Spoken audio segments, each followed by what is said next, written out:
All right, here we are in Readwise, and the goal of this lesson is going to be to take those highlights that we processed inside of Instapaper in the previous lesson and get those exported into our Roam graph. So once again, this lesson is going to assume that you've already got an account set up, this time at readwise.io. You can get that set up.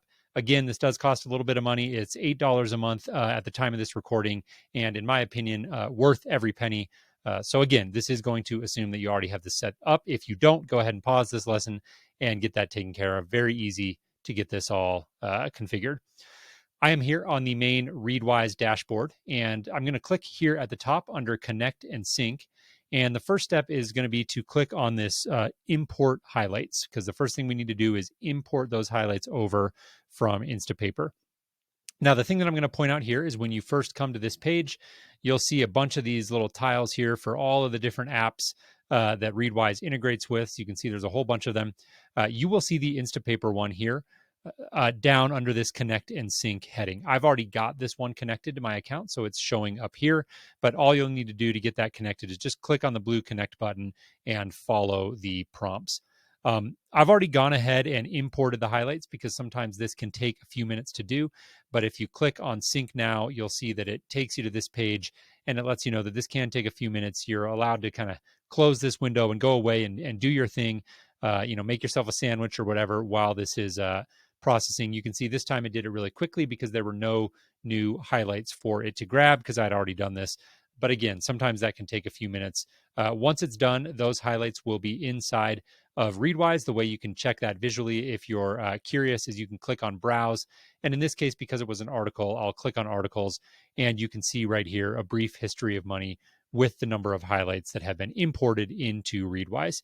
Now, the next step that I'm going to do is I'm going to come back up here to Connect and Sync, and I'm going to click on Export. And this will take me to what is known as the Export Dashboard. And again, you'll see a bunch of different apps that Readwise can connect with down here. You'll need to click on Connect and get your Roam graph all configured. Very simple to do. Trust me, if I can do it, you can. These are not terribly difficult things to set up. What I'll do now is click on Roam and come in here, and I'm going to highlight just a couple of things. Number one, this export automatically toggle here at the top, I have that turned off. That's just completely a matter of preference for me. I think by default that's going to be on. And the only reason that I have it off is frankly, I'm a little bit OCD and just kind of like to be more in control of when it's exporting, just so that I know what's going over to the graph and I can keep that all kind of organized in the way that I like to do. So as of today, I keep that unchecked. Subject to change in the future, I may leverage that functionality. But just know that that's there. If I scroll down here, you're going to see a bunch of stuff on the left that looks a little bit scary. I don't want you to worry about that. Again, if I can do all this, you can too. This stuff is not very difficult, and I'd say 98% of this probably I've left exactly as the default. So I've made some very slight changes to this, and I'm not going to get too deep into those. But one that I did want to point out here is in the highlight section. This little greater than symbol with the space, I have added that. And that harkens back to what I mentioned a couple of lessons ago when I said that I always want highlights where I've taken other people's text verbatim and put it into my graph. I always want those to be formatted as a block quote. So if you liked that idea and you want these highlights to come into your graph with that formatting already applied, this is the only change that I would say take a moment to make, is just simply add the greater than symbol with a space mark after it. Right here in the highlights section.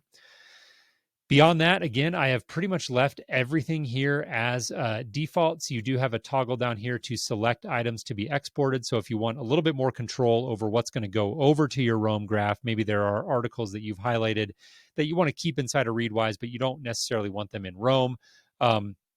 You can check this box and then sort of manually check and uncheck the things that you want to be included in the export. So that's it for this quick sort of overview of Readwise. There's a lot more information online and tutorials and things you can find on YouTube if you want to know more about this software. But for now, what I'm going to do is go ahead and click on Start Export. You'll see your graph name here once you have this configured. This is actually hooked up to my main graph, not the demo graph, so ignore that that's a different name. But I'll click on this Start Export just to illustrate. This is going to take you to a page here that says exporting your highlights to Roam. Again, this can take several minutes to do, so I'm not going to sit here and do this now. But once this process completes, we'll jump into the next lesson where I'll show you the output and we'll talk about next steps of processing from there.